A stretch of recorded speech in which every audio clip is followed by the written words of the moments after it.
For your 2025 horoscopes for the month of October. We are in post-eclipse month, so let me know how you guys, how the eclipses were for you guys. Let me know in the comments below. I'm pretty sure some of you have some crazy stories to share. So October will be less intense than the month before, but let's just know that Pluto is gonna move direct, so Pluto is gonna come back online. It's gonna be very, very intense when it makes its switch in the sign of Aquarius. Neptune is also gonna dip back into the sign of Pisces, so yeah, that is also a big shift. We're gonna see a full moon in the sign of Aries and a new moon in the sign of Libra, so that's gonna like really highlight the axis versus me, myself, and I, and other people and relationships in general. So yeah, pretty interesting month if you ask me. Luckily, Venus is gonna make a lot of positive aspects. Apart from that, Scorpio season is going to start on the 22nd of October. So happy birthday to all my Scorpios out there. Yeah, it's going to be very, very interesting. And Katie says, if October is anything like September, it's going to be all hands on deck. Well, Katie, it's going to be better. And also, Katie, happy birthday to you. Let's all wish Katie a happy birthday in the comments as well. And thank you guys all so much for joining. So we're going to start with today's presentation, and we're going to look at the overview for the upcoming transits. And hi, Stain, how is it going? So if we look at the most important transits, and of course, these are not all the transits, these are just kind of the ones that really crossed my mind and like really stood out to me. So I'm just getting rid of this. Okay, here we go. Hey, Hannah. So on the 1st of October, we're going to start with the Mercury in Libra squaring Jupiter in Cancer. Now, Mercury is about communication and it's about messages and news. In the sign of Libra, can be connected to court, the judicial system, can also be about relationships, and it's going to make a square to Jupiter in Cancer. And Jupiter in Cancer, it's very emotional, and Jupiter tends to enlarge and inflate things. So be a little bit mindful about promising and also being too enthusiastic. There can also be some news in regards to court cases that can really be very emotional for a lot of people, but overall Mercury square Jupiter. Mercury, it wants very balanced and polite and diplomatic conversations, but when it squares Jupiter, it can really magnify all the feelings and all the ideals, and it can also bring this big flood of ideas and promises, but they need grounding. Some of the people are also going to feel compelled to over-explain and overshare, or some of you are going to want to offer more than we can realistically deliver. So have awareness around how your words, your contracts, and also your negotiations are going to affect the emotional security of your own home and life, but also those of others. So it's also there can be big news. Jupiter inflating Mercury. There can be big news, multiple offers. Don't overestimate your capacity of underestimating the consequences of your words right now as well. And that's going to be a theme for the month ahead, because Mercury in the month later will be conjunct Mars and Scorpio as well. So set boundaries to your enthusiasm so it doesn't lead to overwhelm later. Then on October the 4th, we're going to see Venus conjoining the South Node in Virgo. So Venus is about love and money and affection and all the finer things in life. The South Node is about release or things from the past coming back up. And the sign of Virgo is about criticism, but also your health, your job. But whenever Venus conjuncts the South Node, some people are going to bump into an ex from this life. It can also be about people entering from a past life who renew their contract or like need to wrap some things up with you. Be mindful about being too overly critical in relationships, because if that's the case, some relationships are definitely going to end, because the South Node also resembles a big release. So, and for other people, they will be actually able to release the criticism in their relationships as well. So it really depends, and it can manifest in multiple ways. So another thing is, collectively, that can be rather harsh day in regards to finances. And like, I'm not a financial advisor, but like the markets, stock markets, cryptos, all these things can see some kind of decrease when Venus conjoins the South Node. So yeah, perfectionist tendencies might resurface in order to be let go of as well. And also, it's big point in time when we can really evaluate what no longer feels aligned within relationships.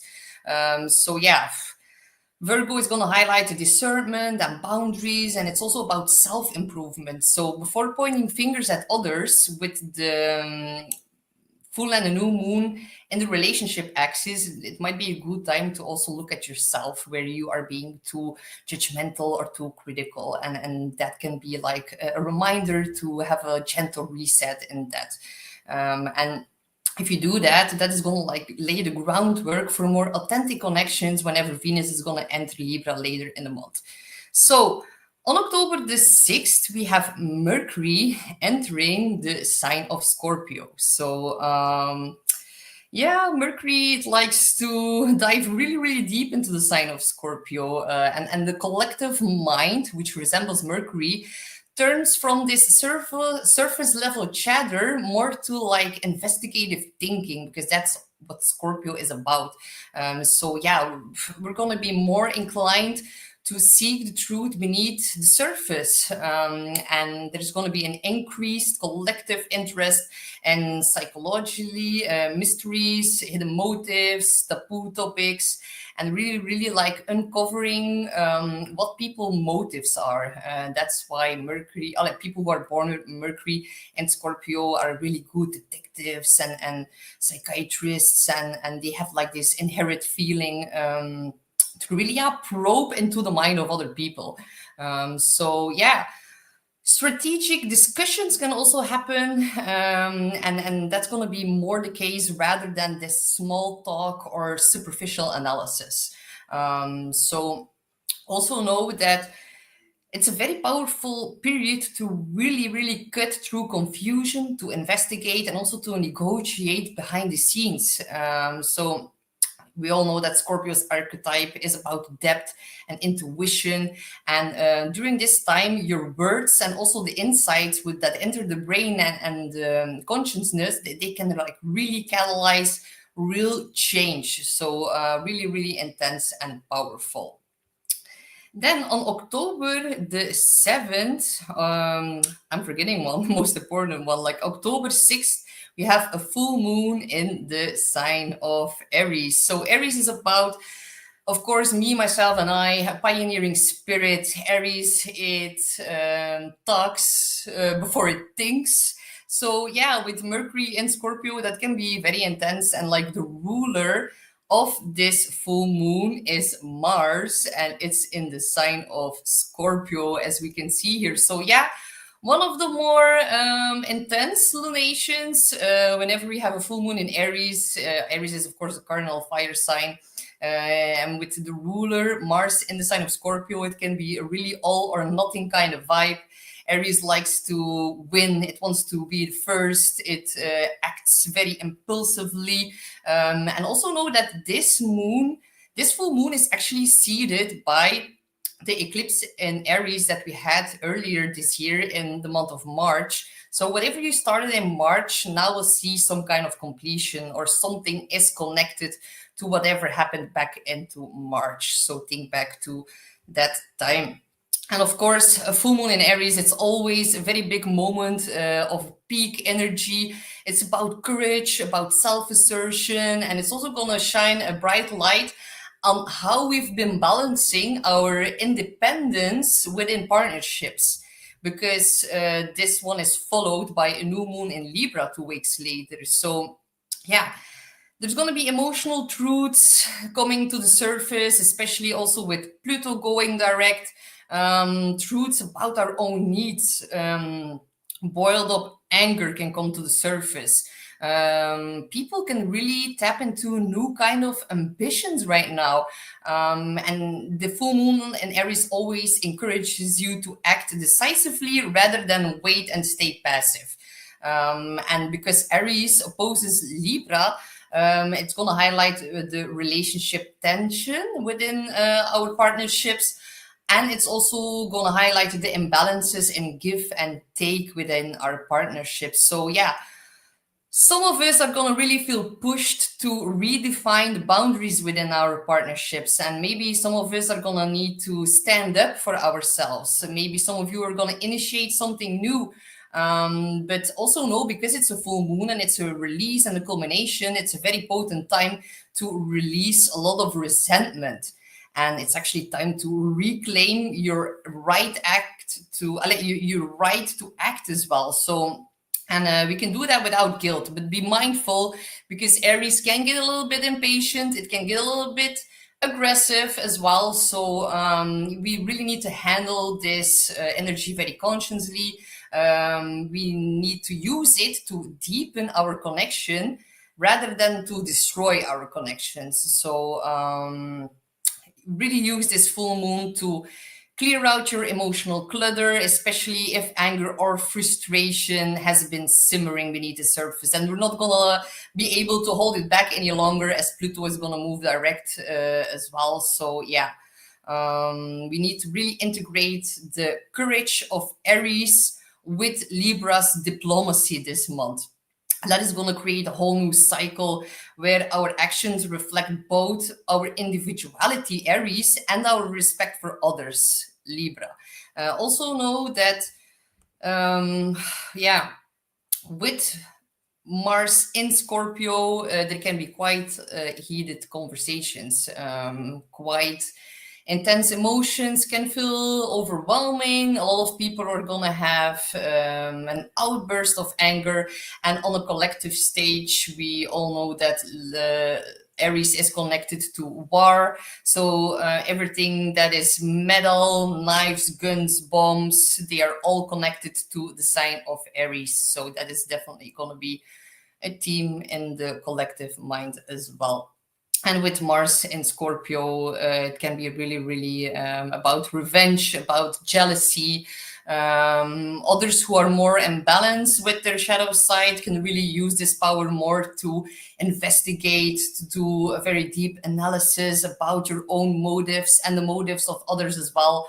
And can really use this energy into their own benefit to really fight for justice and fight, to really stand up for yourself in a powerful way. So if anyone is a little bit frustrated with you, just try to ignore it a little bit. Don't react on it too fast, because Aries is quite impulsive, and that can definitely create some issues with anger for a lot of people. At the same time, with the Venus on the South Node, there can definitely be a release in relationships happening for a lot of people right now. So if we then look further, then we're seeing that a day after this full moon, Mercury and Scorpio is going to square Pluto in Aquarius. So these are actually mental power plays. Communications are going to be highly charged, potentially confrontational as well. We're going to see a surface of secrets. Also know that information about you can be weaponized and used against you with the square to Pluto.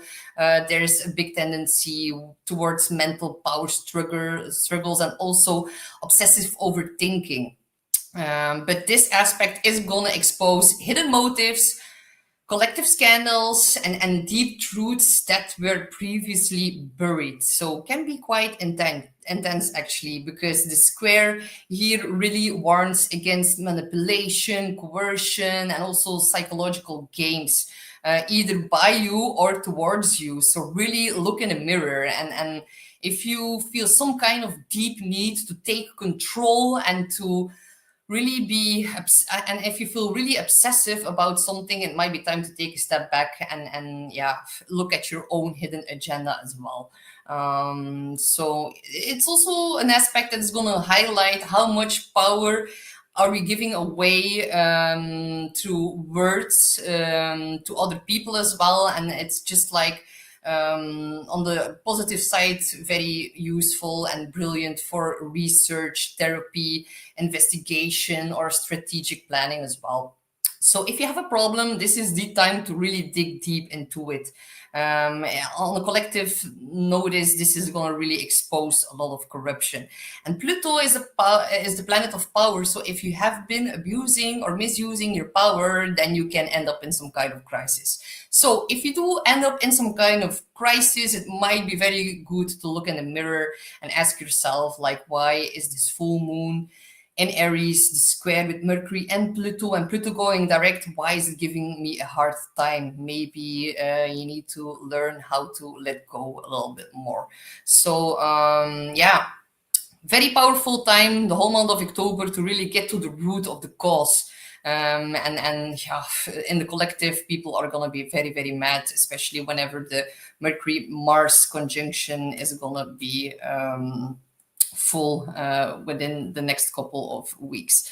So then on October the 11th, we see Venus in Virgo opposing to Saturn. Venus is, of course, beauty, money, love, the good things in life. When it opposes to Saturn and Pisces, it's about commitment, about discipline, and also boundaries. But whenever Venus and Saturn meet, Saturn can be quite cold and distant towards Venus. So some of us might need to address practical responsibilities before pleasure. And this can really be a reality check, especially with it being conjunct to South Node as well, then the opposition to Saturn, then later it's going to oppose Neptune. A lot of people can be quite confused in their relationship towards other people this month. So, but Venus and Saturn, they really... It's an invitation to develop emotional maturity, to have a little bit more patience and a little bit more self-respect. And whatever doesn't align with you anymore is going to fall away with the Venus-South conjunction. So, yeah, also not a good day for like stocks and financial situations as well. So, if we then look at the other slide, on October the 13th, we're gonna see Venus entering its home sign of Libra. So this is very, very positive. I've been looking forward to this. And as of October the 13th, Mars is going to be in its home sign of Scorpio, which is the masculine in its home sign. And we have Venus in the sign of Libra, also its home sign. So the feminine is also at home. Masculine and feminine are both in their home signs, which is actually very, very powerful for relationships, especially with the full moon in Aries and a new moon in Libra. I think a lot of relationships are going to end this month, but a lot of new ones are going to start immediately after that, in the middle of the month. But do not forget Pluto stationing direct as well. These new connections that enter our lives can be quite intense, can be overwhelming, can be a little bit obsessive as well, can really feel like a magnet clicking and not being able to get away from each other. But overall, Venus in Libra, very, very welcoming sight to see. It is about harmony, it is about balance, it is about aesthetic refinement as well. And first, before this aspect happens, this ingress happens, the full moon in Aries is going to stir up a lot of shit. Like, it's going to stir up a lot of conflict, a lot of anger. But luckily, Venus is going to enter Libra. So I also hope Venus and Libra, and especially with the Libra new moon, we're going to see some peace deals, some things that got out of hand with the full moon in Aries. Finally seeing some kind of resolution with Venus in its home sign. So yeah, it is about diplomacy and a cooperative tone with each other. So yeah, the collective mind is going to switch more, or it's going to become more motivated to seek fairness, to really negotiate with each other, and to really smooth over tensions from the Aries full moon.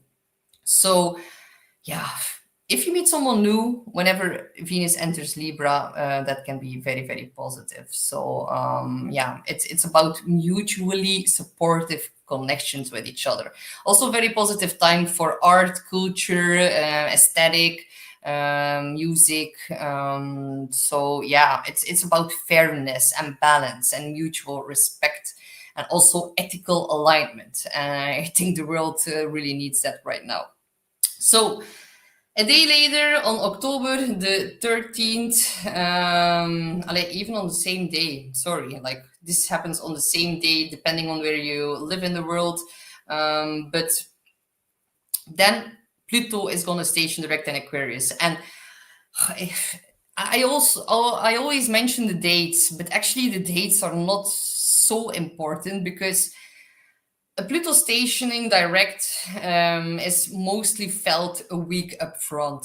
So then the power of the planet and everything just really increases.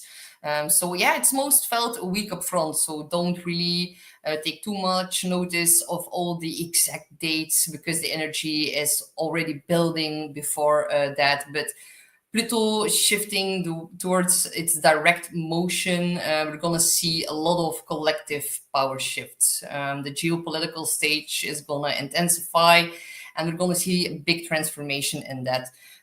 Pluto, of course, is the planet of transformation and power, and it's going to really stir a very deep collective process. In the sign of Aquarius, innovation, but also revolution, and people are going to be way more rebellious this month, especially with the full moon in Aries as well. Look what happened in the UK, look what's going on in France and Nepal. All this collective energy is gonna rise even further up in the air with Pluto stationing direct. And of course, Pluto is out of bounds, so it's not under the command of the sun anymore. So Pluto, it's a wild card momentarily. Pluto, it does what it wants, and it's gonna do that for the last few months of the year, for the next 10 years.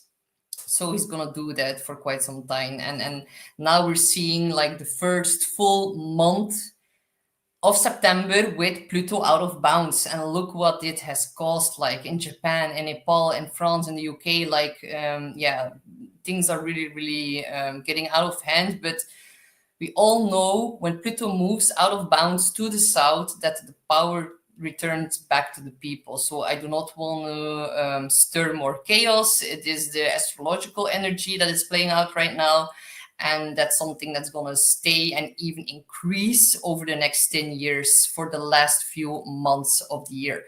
Then every time Pluto will be out of bounds. So and Aquarius, it's also about communities, the collective. It's about friendships. It's also about online life.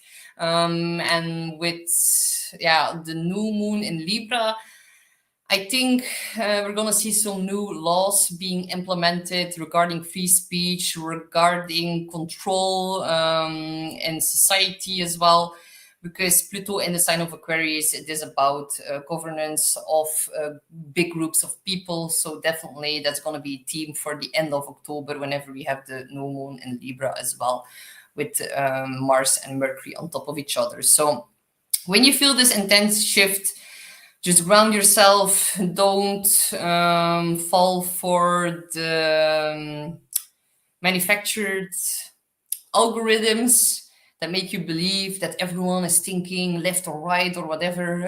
It's all a big fat lie, because Neptune is going to switch back to the sign of Pisces. So yeah, that's going to be a whole other thing as well. It's going to stir a lot of chaos and a lot of confusion and lies and deception on top of all the rest that we're seeing right now. Then on October the 16th, the Sun in Libra is going to square Jupiter in Cancer. That is like, it's gonna give us a strong urge to do more, to give more, to take on more than we can normally do usually. So again, be mindful of over promising, and also about overindulging and overextending yourself. Maintain balance and moderation instead of like tipping into excess. And of course, the Sun Jupiter square can also be very excellent for growth and for more confidence. And yeah, it would also be good to maybe plan a family vacation or an event, or it's also very good for an educational pursuit or study, as long as you include the realistic limits and add a little bit more self-care during this time. On October the 17th, and this is a very positive one, Mars in Scorpio is going to trine the North Node, and we're going to see very big, we're going to see a grand water trine actually between Saturn, Mars, and the North Node. So that is actually very positive this month. And Mars in Scorpio forming a trine to the North Node is going to increase our drive, our passion, and our willpower, and that will all like naturally line up with our future path and our karmic growth. The North Node really does give us lessons for us to be able to grow. And it's also a very supportive aspect for taking decisive action that can feel very fated, aligned, and meaningful. So yeah, if something happens during this day, really grab it with both hands. The people who enter your life can really accelerate your evolution during this time. So make the most of that. Then on October the 20th, Mercury will conjunct Mars in Scorpio. And I've marked this one in red because, yeah, that's going to be a quite feisty one.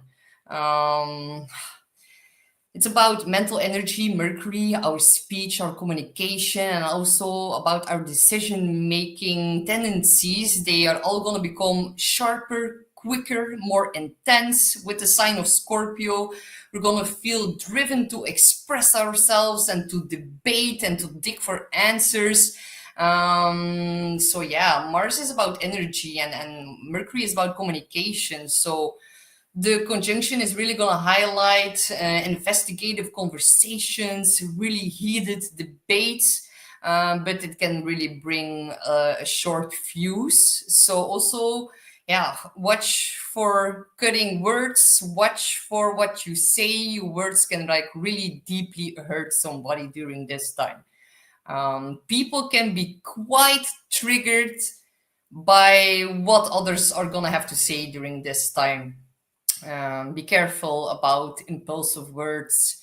Another important factor is that this is the exact same day that Mercury is going to start its pre-shadow phase. So it's going to go retrograde soon. This is the day when it conjuncts Mars that is going to start its retrograde pre-shadow phase before the retrograde motion. And it's going to go retrograde from Sagittarius back into Scorpio, and while doing that, it's going to meet up with Mars again.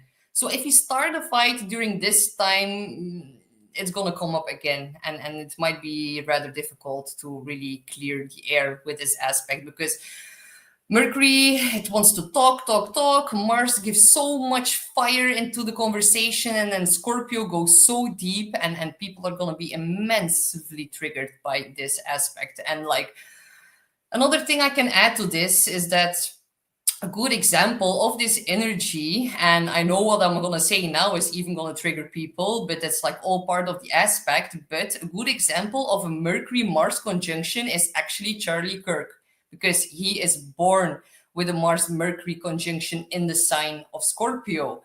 So if you want to know more about how this can really manifest into the whole collective, you can like watch some of his debates if you haven't already, and I'm pretty sure we all have. So that is like the energy that is going to partake into the collective during that time. So yeah, the mind is going to be focused like a laser. The positive side is that it can really tackle immense complex problems. It's going to initiate very, very deep dialogues that need a lot of honesty and courage to talk about. So Scorpio's depth in combination with Mars assertiveness, that is going to really trigger a lot of new research. It's very positive for therapy, for investigative work as well. And yeah, just pace yourself a little bit. Keep your tone a bit measured as well, because you can really turn what might otherwise be a verbal conflict also into very big breakthroughs in conversations. But we need to be very, very mindful not to cross any line with this one. And I'm pretty sure that a lot of hidden information regarding Charlie Kirk's assassination will come up during October the 20th as well, because these are just connected with each other. So then on October the 21st, we are going to have a new moon in the sign of Libra. This is actually one of the better new moons of 2025, even though it squares Jupiter and squares Pluto as well. It is a new moon in the sign of diplomacy and relationships and harmony, and the ruler of this new moon is Venus, and it's in her home sign. So pretty positive, even though it makes a yacht to Saturn and Neptune as well. I think that's going to be very, very necessary to to have some peace deals and talking about in a more compromising way. We need to make, we're all going to need to make some kind of compromise with this new moon. So yeah, think about collaborations, agreements. Some of you are going to sign an important contract. It's actually a new, fresh cycle in our partnerships. Can be romantic, business, but also in a creative sense as well. So it's about, this new moon is perfect to really examine how we relate to other people without losing ourselves, the sign of Aries. So yeah, again, boundaries and relationships, think about shared responsibilities as well, and also good time to examine the values that we want to express within our relationships. So yeah, visualize and also write down intentions for healthier partnerships and balanced schedules as well. And also know that these small gestures of diplomacy and beauty, all of that starts now, can really ripple out in a very positive way over the next 6 months. So if we then look at, and what I forgot to mention is that Libra is also the sign of being in court, judges, lawyers, all of that. So I really think we're gonna see some very, very big new laws being implemented regarding free speech, with Mercury and Mars together during that time as well. And then Mercury is going to oppose Uranus pretty soon after that. So yeah, definitely it's going to be a very big topic for the end of the month. Then on October the 22nd, Neptune is going to retrograde back into Pisces for the next 3 months and a half or something like that. So planet Neptune, of course, resembles dreams, ideals, intuition, and it's going to re-enter the sign that it rules, and it's really going to intensify again the themes of spirituality and compassion and imagination. But the shadow side of Pisces is lies, deception, fog, confusion, not knowing where you're headed, feeling lost in space, ungrounded, spirituality being used as victimization as well. And with Saturn in Pisces as well, that needs to stop. And a lot of people who act in a very spiritual way but are ungrounded are going to face huge karma within the next 3 months. Actually, spirituality as we know it and as we've seen it in the last 14 years, that is going to end next year whenever Saturn and Neptune are going to make their conjunction on the 14th of February in the sign of Aries at 0x Aries, which is actually the world point axis. So then masculinity, maybe even toxic masculinity, will begin to get idealized with Neptune back into the sign of Aries, but that's for later. Now, with Neptune being back into the sign of Pisces, a lot of people are going to fall back into old patterns of self-sabotaging behavior. Neptune rules drugs, it rules imagination, it rules shifting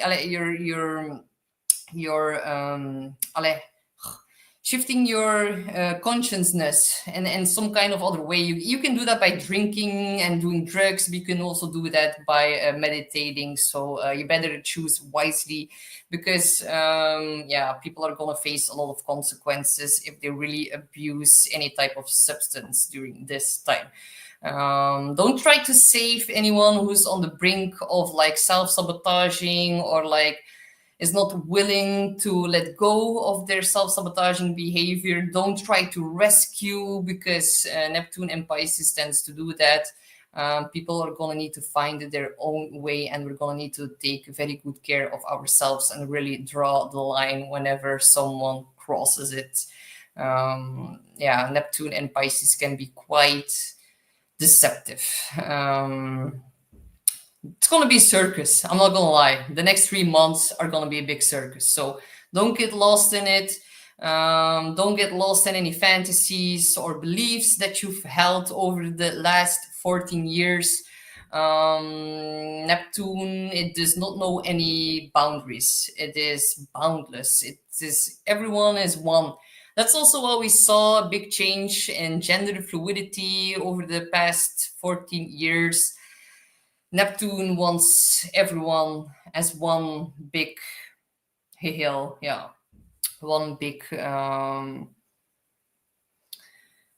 like what I'm about to say is gonna maybe trigger a lot of people, but like we are born with a gender, and Neptune's fluidity really dissolved all of the boundaries within that.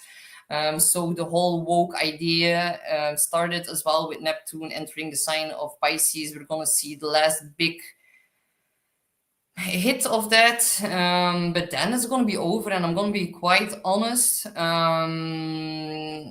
People are going to have a very big identity crisis whenever Neptune is going to enter Aries, especially if you've shifted gender or anything like that.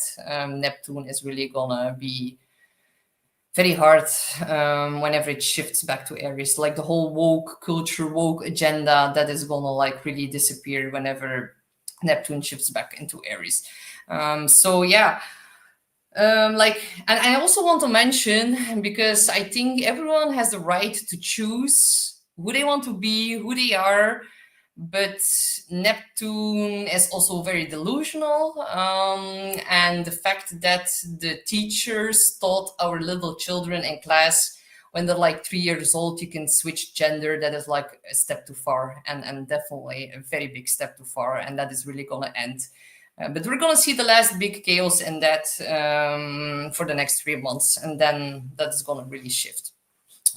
So Pisces is very mystical. It's also very deep, and it's actually about deep healing. And Pisces is the last sign of the zodiac, so it also resembles final endings. So a lot of people in the next 3 months are really going to close a very, very big chapter of their life. And then there's going to be a lot of spiritual awakening, but I think the spiritual awakening will be about spirituality being weaponized as ego or as like victimhood, and that is going to end as well whenever Saturn and Neptune are going to dip back into Aries next year and fully be out of Pisces. And I think a lot of people are really going to wake up from their confusion.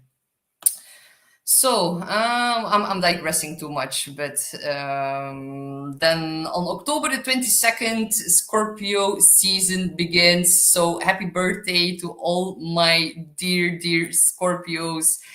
Spooky season is about to start. So when the sun enters Scorpio, we're going to move away from Libra's airy diplomacy into a month more of emotional depth and transformation and secrets and intensity. It's about power, shared resources, hidden truth coming to the surface as well. So collectively, Scorpio season is always a big time of peeling back the layers, about confronting what's been concealed, and it's also about reclaiming our personal power. So look where you've given your power away. We need to take it back. And yeah, it's about financial entanglements, psychological healing, and very deep self-reflection. So yeah, really examine where you merge with others and where you need stronger boundaries. Scorpio can really teach you that by doing a lot of shadow work, and also by transforming your limiting beliefs. And yeah, Scorpio tends to bring you closer to your authentic self. Too bad sometimes that needs to happen through some kind of crisis. But that is what Scorpio is all about. So deep work, honest conversations, surfacing of secrets. But by embracing Scorpio's courage to really face our own truth, we can emerge way more empowered, with like a clearer sense of directions for the months ahead.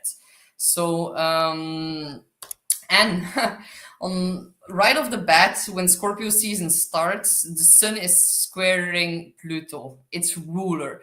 So these few days are going to be quite intense. I'm not gonna lie. It's about power games. It's about hidden tensions bubbling to the surface, and a lot of people are going to feel a very, very strong urge to assert our will and to protect our boundaries, to really cut off people, and that can really create an atmosphere of a lot of big intensity. So the shadow side of Scorpio is, of course, our fears will get highlighted, our compulsions, the collective compulsions, old power struggles can bubble up again, and it's about tapping into the uncomfortability and to be able to stay within that uncomfortability and to transform something in that. So Scorpio season, it teaches us self-mastery, and our ethical use of influence. And if you have been abusing your power, you're gonna have a hell of a time. So look in the mirror and face your shadow. That is the only tip I can give you for these few days. Then another intense aspect on October the 26th, Mars in Scorpio is going to be conjunct Black Moon Lilith, that's also in Scorpio. So, yeah, Lilith, it is about instincts, desires, our willpower, intensity, our primal urges. Lilith can be very uncompromising. She does not let her be told what to do. Then with Mars in Scorpio on top of that, which is the sign of assertiveness and willpower and energy, this can hopefully, it's going to manifest like this for you, but it can manifest as like a big surge of sexual energy. For others, it's going to manifest as some kind of rebelliousness. Others are going to feel a very big refusal to be controlled. And especially the themes of intimacy, money, and power are going to be bubbling to the surface as well. So it's going to highlight taboo subjects, our shadow side, desires, buried anger. It's about control issues and jealousy and repressed rage as well. So yeah, this is actually an invitation to own your inner fire and also to bring awareness to where you've been giving your power away again. So this is going to be a very, very big theme, which is always the case for Scorpio season. But if you handle a Mars Lilith conjunction consciously, it can be very potent for healing and for empowerment, and for channeling this raw energy into your creative project or within your relationship. Like if you feel frustrated or angry, just grab your man and just like go to the bedroom and go fight it off there. That's going to be the best tip for you guys. So yeah, very good time for sexy time, and also physical training can help a lot as well with the full moon in Aries.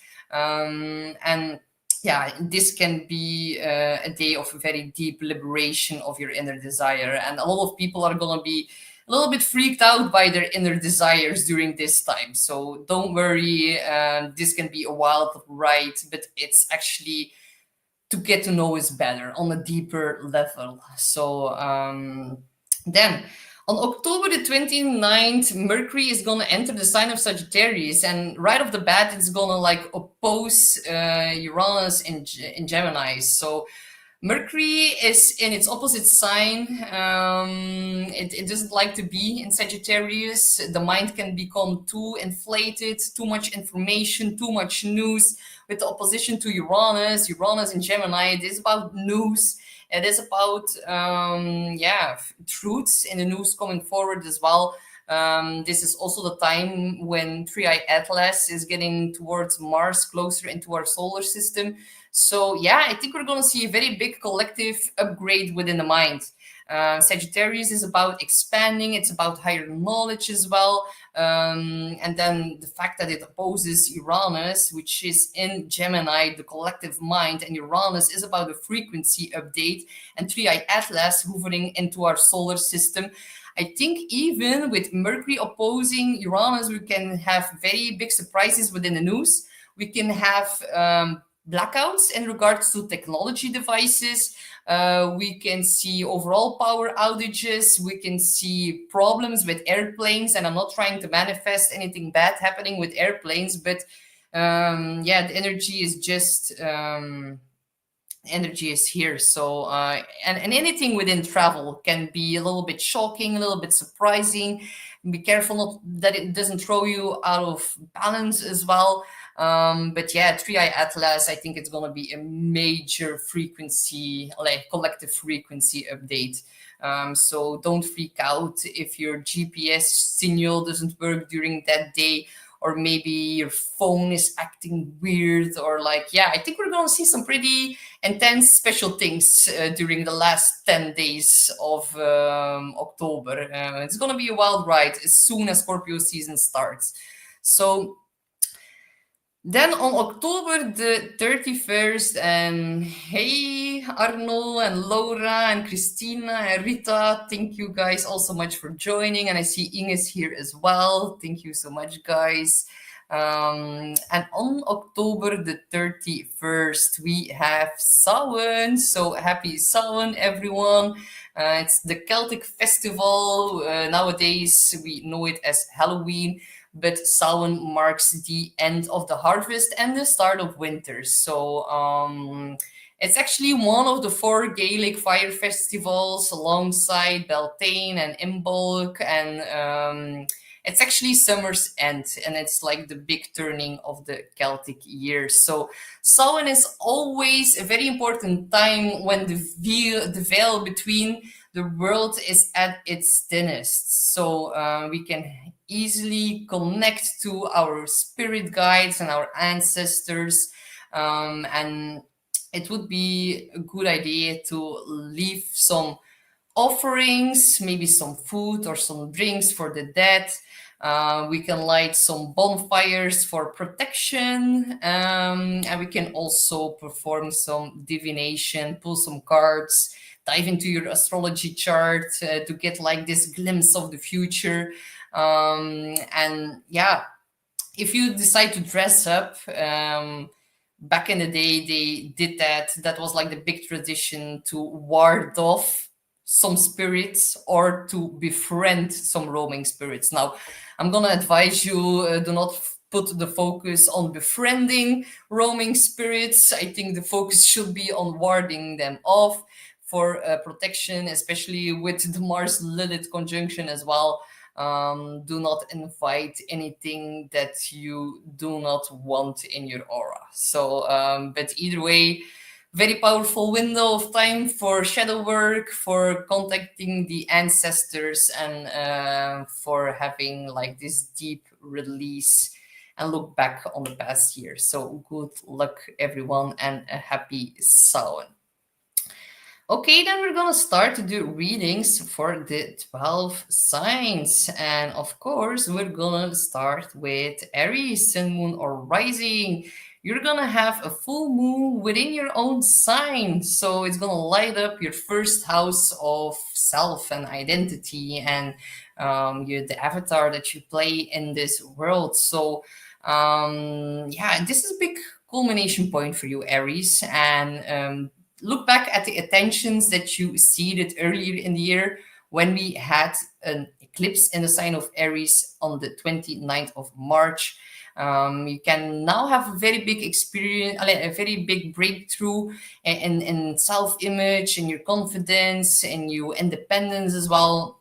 And just know that for you, my dear Aries, emotions can really run high because you're closing out an old cycle around relationships, around who you are within a relationships, and also, yeah, you're gonna step into this renewed sense of personal power during this time. So pay attention to what feels finished in your life, and get rid of it. This is like a very big culmination point for you, my guys. And yeah, if we then look at the ruler of this full moon is Mars, of course, and it's within your eighth house of intensity. So, for a lot of Aries, this full moon can be very, very beneficial for investing, because it's about shared financial agreements. Mars in the eighth house. Be careful not to give your power away to maybe your marriage partner, because Mars in the eighth can also point towards loss of money and shared finances as well. So be a little bit mindful about that, because the full moon in Aries can be a release and a culmination point. Just make sure that you don't lose any shared assets that you combine. Of course, if there's some kind of breakup, that can happen, of course, but put your focus on investing into things for the long term. That can be very, very beneficial here. And the eighth house, of course, is also a very powerful house of the occult. So having contact with deceased people, if you can channel, this is very beneficial energy. And also to dig deep within your own motivations as well. And the eighth house is also a very sexual house. So some of you, my dear Aries, are gonna really encounter a very deep, passionate contact with another person. So just don't go fighting over shared finances or maybe an inheritance. Yeah, that can really be some power struggles. Venus is going to be conjunct the south node in your sixth house, and I forgot to mention or like click the south node on here in the chart, but it's conjunct Venus in the sixth house. Some of you are even gonna like yeah, maybe have a fallout with a colleague, a female colleague. That can happen. Some of you are going to change jobs because you get a raise or you get profit off of your investments and you can like do something else now. There's also a possibility. And with the sun in the seventh, there's also, of course, a big focus on partnerships, because the new moon in the sign of Libra is going to happen on the 21st of October, and that is happening within your seventh house. So the seventh house is, of course, the house of partnerships, marriage, business, creative, close one-on-one friendships as well. So there's like a very big new seed being planted in that, and the ruler of this new moon is Venus, and it's also within the seventh house.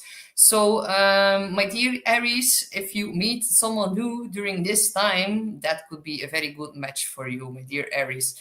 It is a very big opportunity to set intentions for a more healthier, more balanced relationships. Yeah, the cosmos is actually on your side for attracting supportive allies or also even deepening existing bonds. The new moon is also going to highlight where some old wounds still need some healing. And it's going to show you how partners can actually help you grow while you maintain your self-love and set healthier boundaries. So yeah, your ruling planet Mars spends the entire month in Scorpio in your natal 8th house. It's going to intensify transformation, intimacy, dive deep into finances, good time to do your taxes, insurance, look at the joint investments, and also to confront your fears about vulnerability and power dynamics as well. And also know Mars is your ruling planet, and it's here to really empower how you manage your joint money and how you can do it more strategically. And it's also going to help you to really deepen emotional and sexual bonds as well. And it's also going to help you to face some uncomfortable truths with a lot of courage. Watch for the Mercury-Mars conjunction on October the 20th. It can bring a very important message or a decision regarding these shared assets, or there can be a very deep, intimate conversation. So yeah, October for you, my dear Aries, it is a month of personal empowerment and also a big recalibration within relationship. So yeah, slow and steady moves pay off best this month, my dear Aries. So don't get lost in the impulsivity. So good luck, my dear Aries.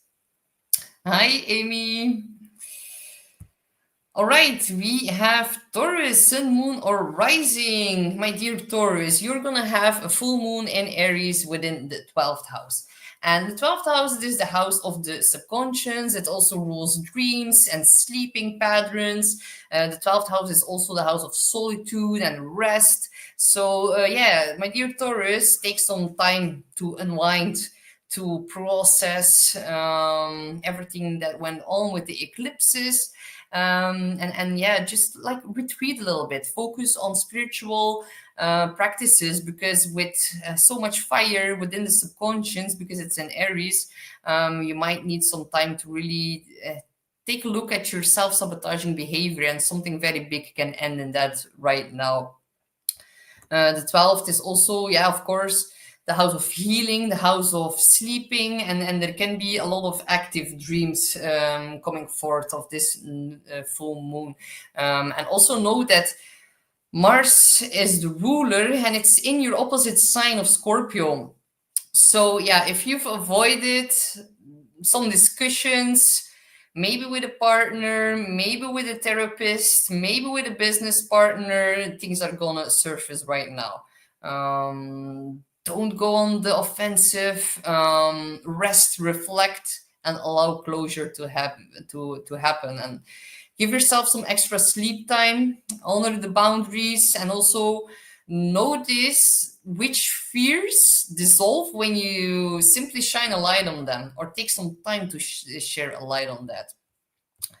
We see the Venus South Node in the fifth house, so there can definitely be a release of some kind of partner for you. You Taurus are also one of the signs that can end some kind of relationship. Definitely, if you're in a situationship, the fifth house is like situationship. The seventh house is really long-term commitment more. And with Mars in the seventh, Mars severs and cuts ties. Within the seventh, Mars in the seventh can be a lot of conflict with another person, especially a partner or a business partner. So yeah, around the 20th of October, some kind of decision can be made in that. So yeah, the 12th house can be very quiet, can be in the background, can be just like simply happening within the subconscious as well. So 12th house is also the house of release and final endings, and maybe some of you are gonna end an abusive situation within some kind of relationship. That is a big possibility. So if we then look at the new moon that is happening in the sixth house, very close towards the descendant, but it's still in the sixth. So the sixth is health routine, daily routines, service towards others. This is going to offer you a big reset in your daily life. If you want to go to the gym to like channel out the frustrations of others with Mars and Scorpio in your seventh, it might be good to start a new fitness regime, set intentions for more healthier habits. You're also going to see an beneficial switch within more support within your work environment. Some of you can even find the right people to help you within your job or within a daily task as well. You can find a new doctor, a new trainer, a new assistant, a new co-worker is possible as well. And the lunation here is ruled by Venus. It's actually your chart ruler, so pretty important for you guys here. All the little small improvements that you make now are going to really ripple out into your overall sense of balance and well-being. So yeah, think of it as like a new seed being planted with a more harmonious relationship within your own body, within your schedule of time, and also within your working partnerships. So yeah, Venus, your ruling planet, is going to be in the fifth house in the beginning of the month. And then after October the 13th, Venus, your chart ruler, is going to enter into Libra in your sixth house. So, yeah, first half of the month, focus on joy. And second half of the month, there's an emphasis on your daily routine. So, yeah, balance self-care with new collaborations that are gonna enter your path. And yeah, just know by the end of the month you can really receive some important news about shared resources, and then some new relationships might also arrive unexpectedly. So, and especially within the first half of the month. So good luck, my dear Taurus. We have Gemini, Sun, Moon, or Rising. You're going to have the full moon in Aries happening in your 11th house of friendships. So think about your social sphere. Something can end in that. Something important in regards to friendships. Within Aries, maybe some of you might need to take the lead within a group circle or within a friendship circle. Some of you are really going to release a friendship as well.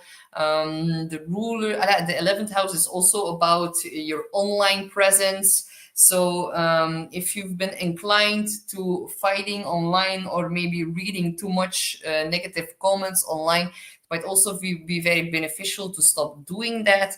And also be a little bit careful for burnout, because the ruler of this full moon is Mars. It's in Scorpio within your sixth house. So yeah, very busy time. A lot of tasks, a lot of people asking you to do things, a lot of things that are on your to-do list.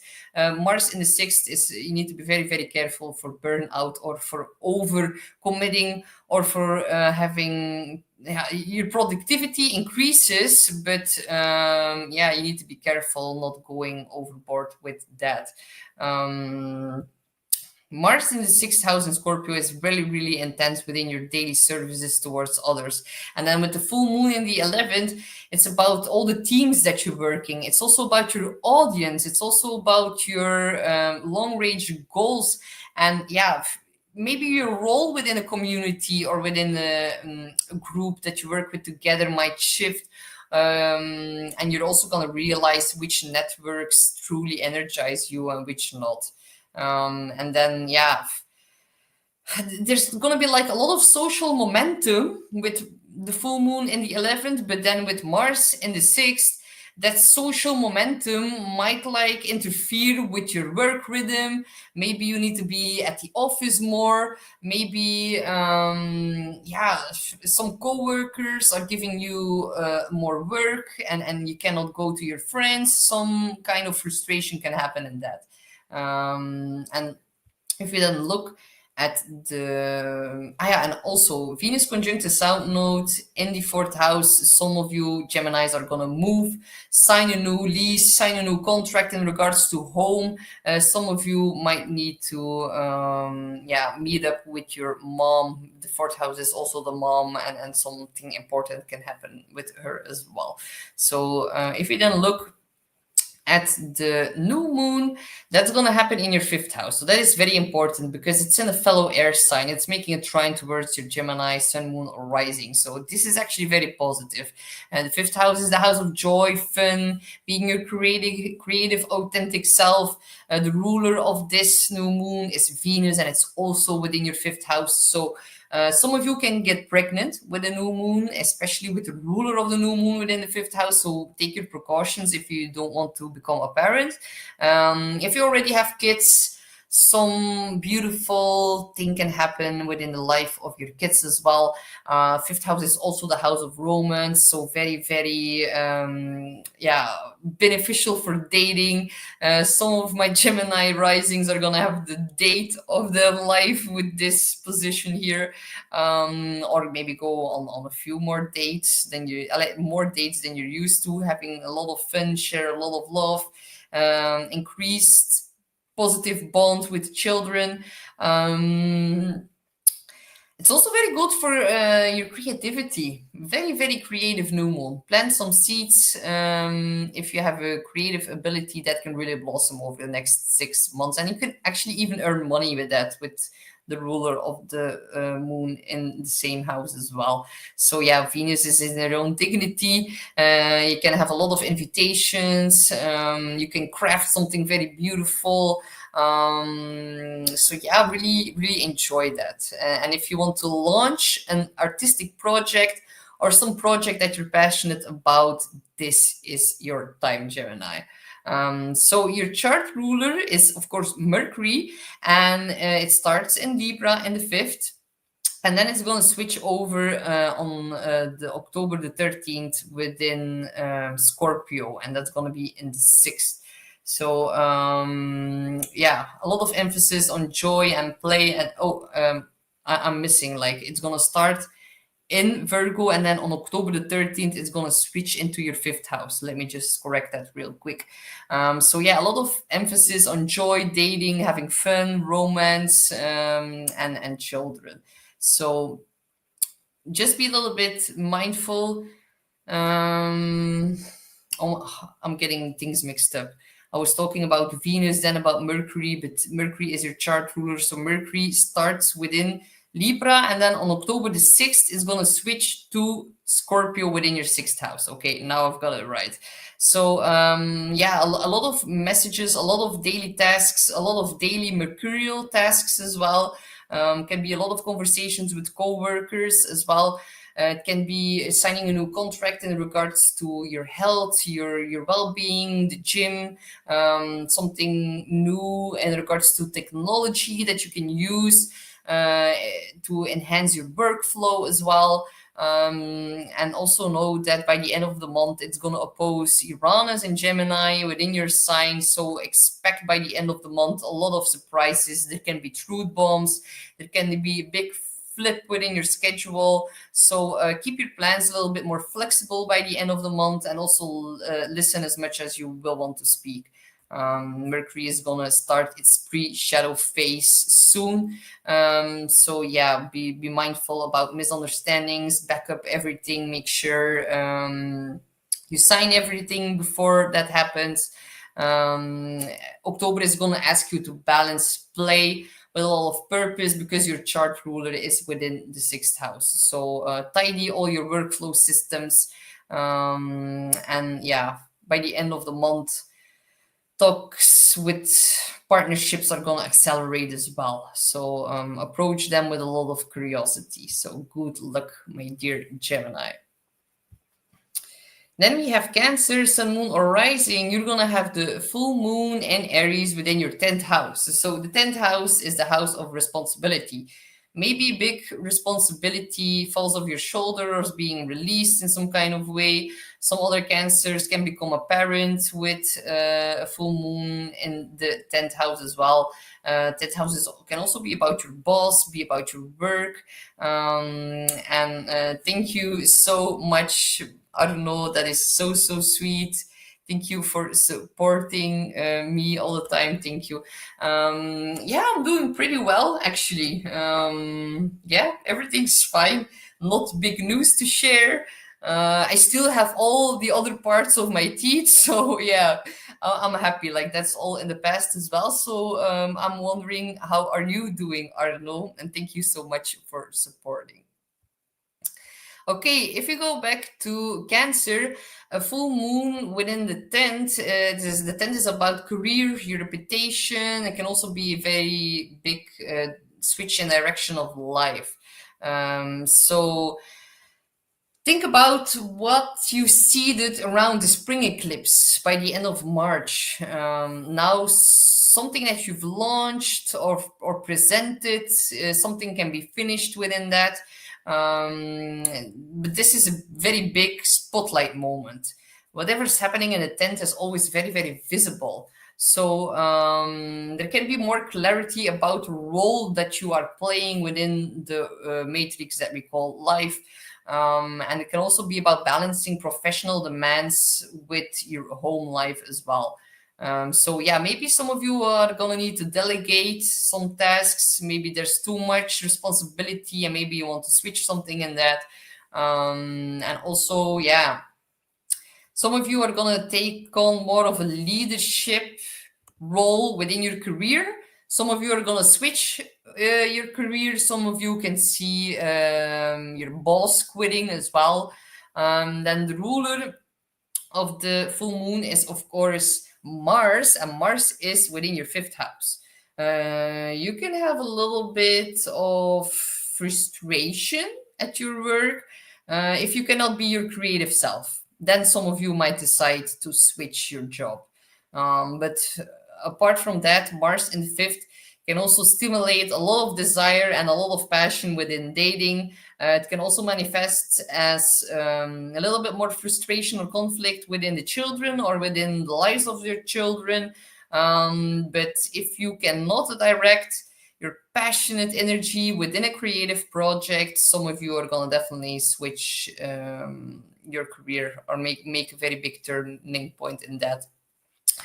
Venus is conjunct the South Node in the third house, can be an important conversation with a sibling or a neighbor taking place. Overall, pleasant communications within your immediate environment. And you still have, of course, Jupiter within Cancer, and Jupiter is now going to start trining Saturn, and it's also going to trine Mars later in the month. So you're going to have a very big water trine within the creative houses as well. So yeah, very, very positive to renew your sense of identity by really letting the creative juices flow. And that is going to also make sure that you're going to have a mind shift in your belief system or within religion as well. Here you see the big water trine during the new moon.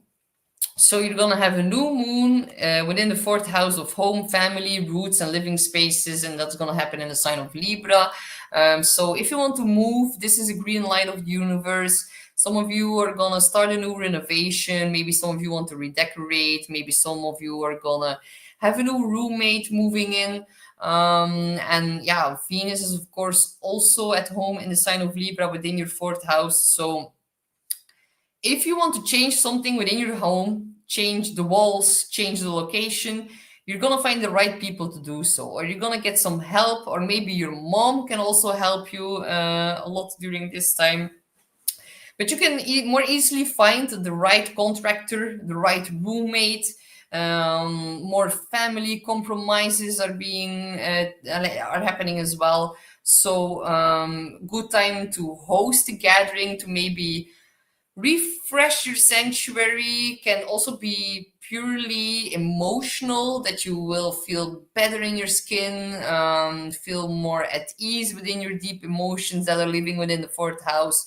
And some of you are going to have a very, very good time with your mom. And with the full moon within the 10th, if you have been taking on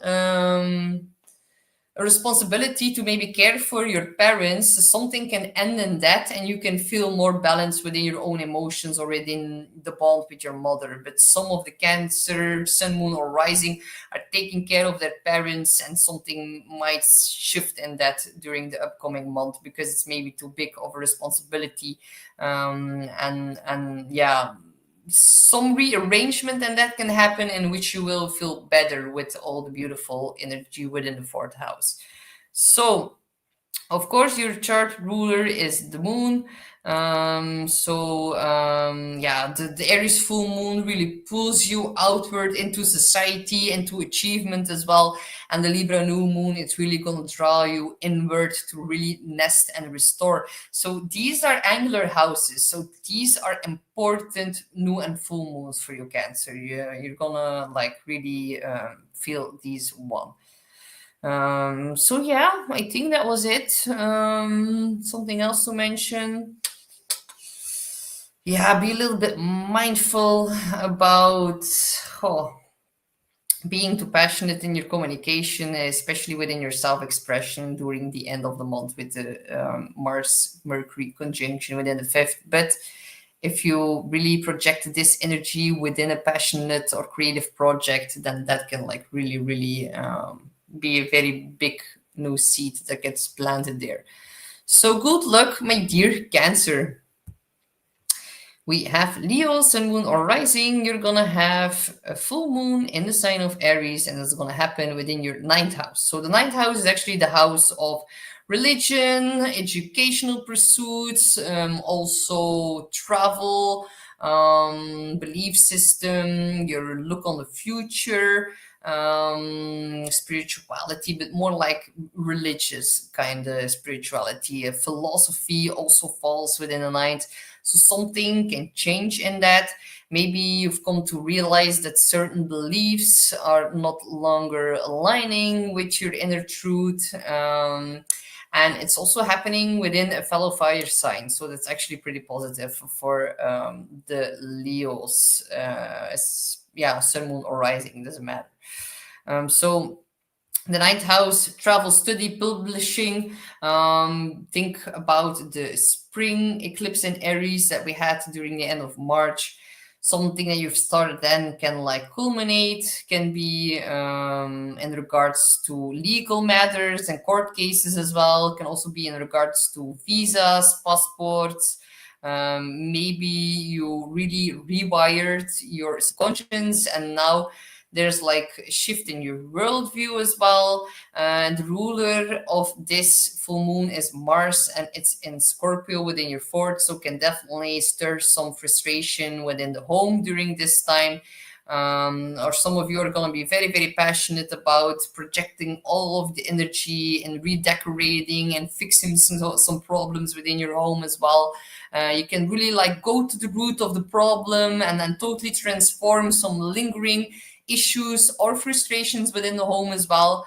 And yeah, the fourth house, it's about the roots. It's about family dynamics as well. Some of you with the full moon in Aries can also plan a trip to go overseas, meet people from different backgrounds, cultures. That would also be very beneficial. If you then look at the new moon, that's happening in Libra on your EC, still within the third house, but on a very, very sensitive part of the chart. The third house, it is about communication, it is about contracts and siblings. So yeah, very good time to start a new course, especially with the full moon in the ninth as well, and then the new moon in the third. Very good for contracts, for yeah, bonds with the siblings, with the neighbors.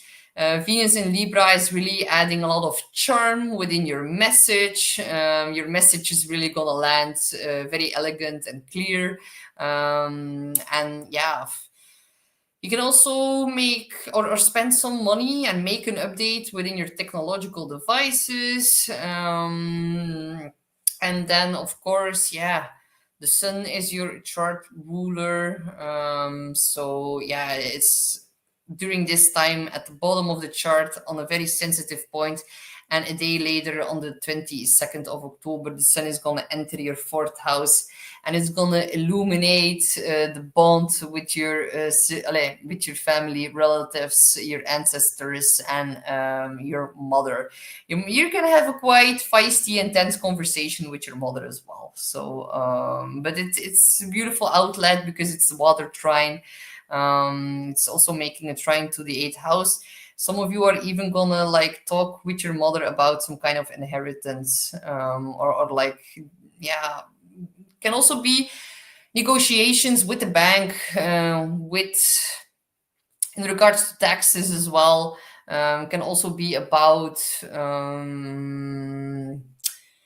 yeah, a mortgage, something that or like investing into a new home as well. So yeah, looks very positive.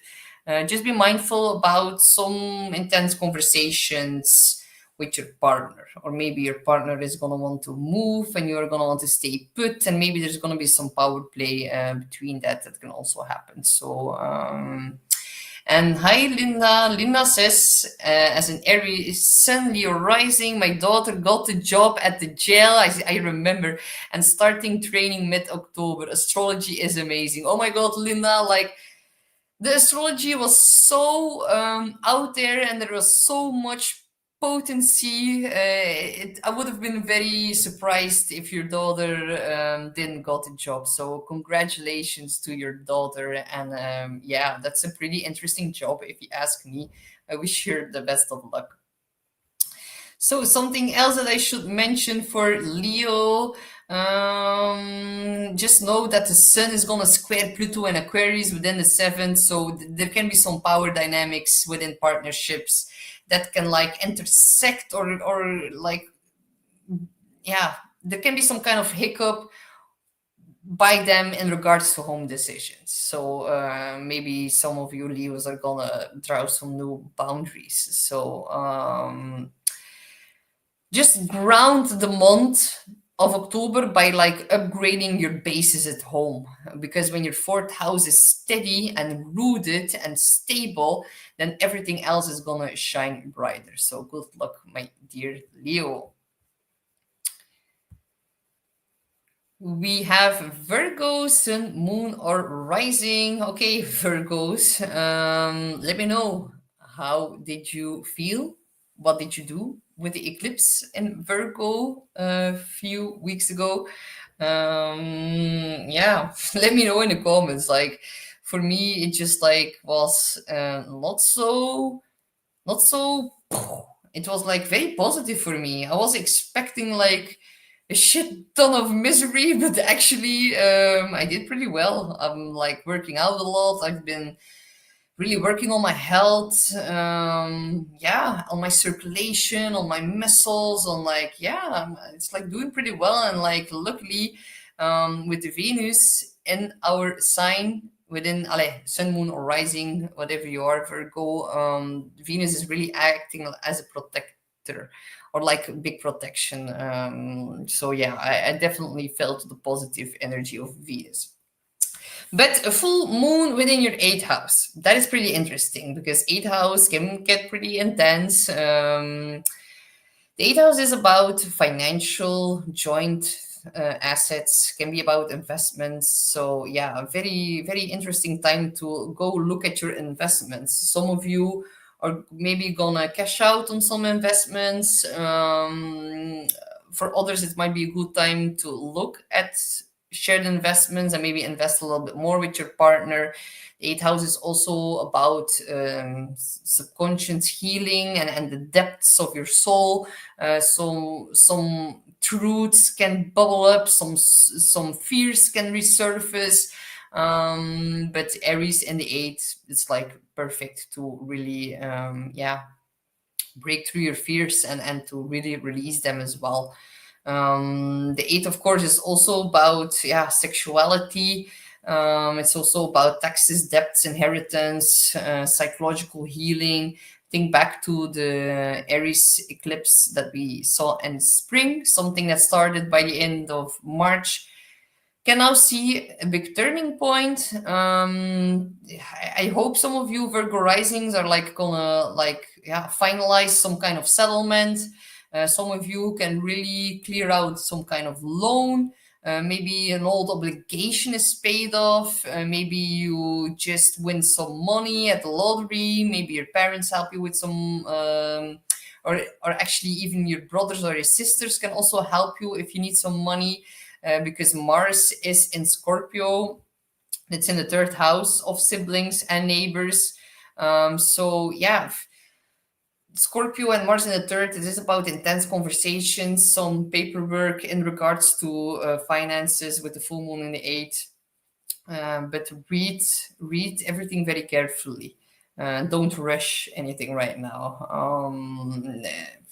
The lunation really favors courageous honesty about what's been shared, what's owed by who, and what's no longer working and needs to be purged out of your life. The eighth house is also about secrets, so don't freak out of maybe your neighbor or your sibling, especially a younger sibling with Mars in the third. Male younger sibling can like share a secret with you as well.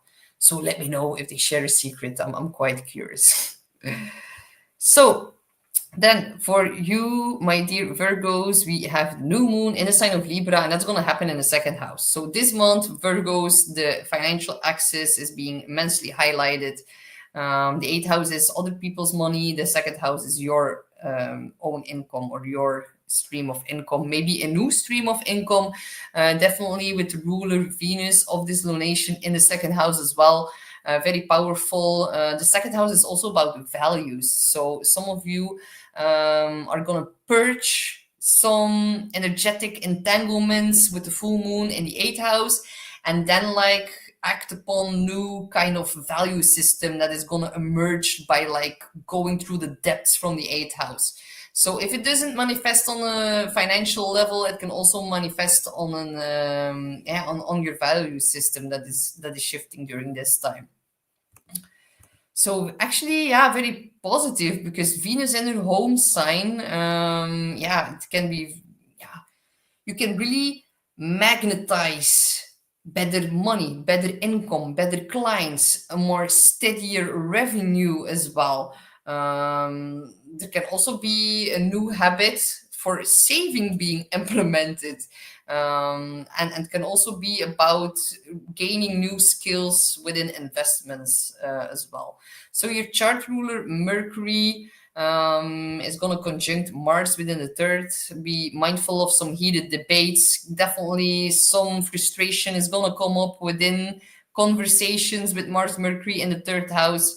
Be a bit mindful. Talk to your friends whenever you feel a little bit frustrated. You can ping pong back and forth with them. Jupiter is in the 11th, giving you protection within new friendships as well. You can even bump into new friendships simply by going to the store or to the gas station, because the third house resembles that. And that can even lead towards new friendships. Or also be mindful about what you say or read on social media, especially if you're a blogger. Mars Mercury in the third can piss off some people online, and that's getting inflated by Jupiter in the 11th, which is your audience as well. Then yeah, I think that's it. Venus on the south node within your first house. Definitely, maybe some old styles or old wardrobe things that were laying dormant in your wardrobe here with Venus conjunct the south node in the 11th can also pop up back again. Be mindful about exes coming back to seek closure as well. Apart from that, everything looks pretty good. Yeah, be a bit mindful about Mercury square Pluto, maybe some intense dynamics with co-workers or intense conversations about work can also take place. And apart from that, everything looks fine. So yeah, good luck, my dear Virgo. We're moving on to Libra. Oh, wait, maybe I should. Arnold says Venus and Jupiter last week were very bright in the night sky. Yeah, and like the beautiful part this month is that Venus and Jupiter are going to make a sextile. And like the two benefics are going to make a sextile. Venus is going to make a trine to Pluto and Neptune and Saturn as well. So yeah, a lot of positive Venus aspects this month. Yeah, something to look forward to. So Libra, sun, moon, or rising, you're gonna have a full moon in Aries that's gonna light up your seventh house of relationships, but it's also about clients and your close one-on-one agreements. So Libra, you have a full moon in your opposing sign, so that's pretty important for you. Think back to March of 2025 when we had the Aries spring eclipse. That seeded a lot of things around conversations and dynamics, and something is now going to culminate in that. So maybe you're in a new commitment and something is being illuminated in that, something is clarified. Can be about a contract that ends, can be about truth in a partnership, business, or relationship that comes to the surface as well. And the moon is ruled by Mars in Scorpio, and that is within your second house of finances, but also value system. The themes of money, values, and reciprocity from other people, these are intertwined here. So that can stir up a little bit of conflict within marriage, for example. So negotiate in a calm manner. If you ask a new price, make sure that it's fair. And also, don't put people into ultimatums right now. this lunation, it is about courageous dialogue that restores balance. Do not burn the bridges right now. Then, yeah, Venus conjunct the South Node is within the 12th house. So, my dear Libras, you're also one of the signs that it's possible that you end the relationship with the full moon in the 7th, especially with Venus conjunct South Node within your 12th house of final endings. Mars, Mercury are gonna go conjunct in the 2nd as well. But yeah, definitely a big switch in partnership for you. And then, of course, very important because we're going to have a new moon in your sign, Libra. That's going to happen on the 21st of October. And Venus, the chart ruler, your chart ruler, the chart ruler, the planetary ruler of Libra is also within your first house, within the sign of Libra. So, yeah, very, very positive. The moon does square Jupiter, so something is getting inflated for sure, and Jupiter and Pluto are making an opposition. So yeah, there is a T square pointing towards your sign. So yeah, you're gonna feel the shift for sure, and not in a bad way. This is like one of the best new moons of the entire year with the planetary ruler as well in Libra.